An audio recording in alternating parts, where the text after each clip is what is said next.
So the creation of the heavens and the earth and everything in them was completed. On the seventh day, God had finished his work of creation, so he rested from all his work.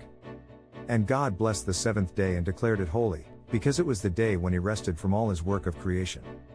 This is the account of the creation of the heavens and the earth. When the Lord God made the earth and the heavens, neither wild plants nor grains were growing on the earth. For the Lord God had not yet sent rain to water the earth, and there were no people to cultivate the soil. Instead, springs came up from the ground and watered all the land. Then the Lord God formed the man from the dust of the ground. He breathed the breath of life into the man's nostrils, and the man became a living person. Then the Lord God planted a garden in Eden in the east, and there he placed the man he had made. The Lord God made all sorts of trees grow up from the ground, trees that were beautiful and that produced delicious fruit. In the middle of the garden he placed the tree of life and the tree of the knowledge of good and evil. A river flowed from the land of Eden, watering the garden, and then dividing into 4 branches. The first branch, called the Pishon, flowed around the entire land of Havilah, where gold is found.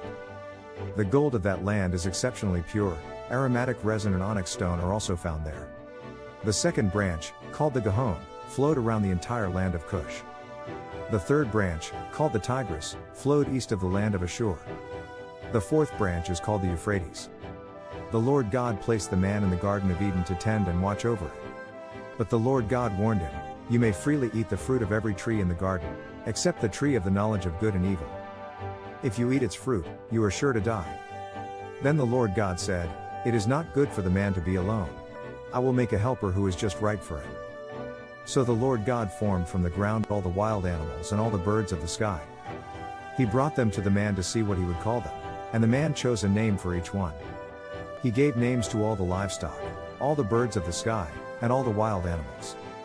But still there was no helper just right for him. So the Lord God caused the man to fall into a deep sleep. While the man slept, the Lord God took out one of the man's ribs and closed up the opening. Then the Lord God made a woman from the rib, and he brought her to the man. At last, the man exclaimed, "This one is bone from my bone, and flesh from my flesh. She will be called woman, because she was taken from man." This explains why a man leaves his father and mother and is joined to his wife, and the two are united into one. Now the man and his wife were both naked, but they felt no shame.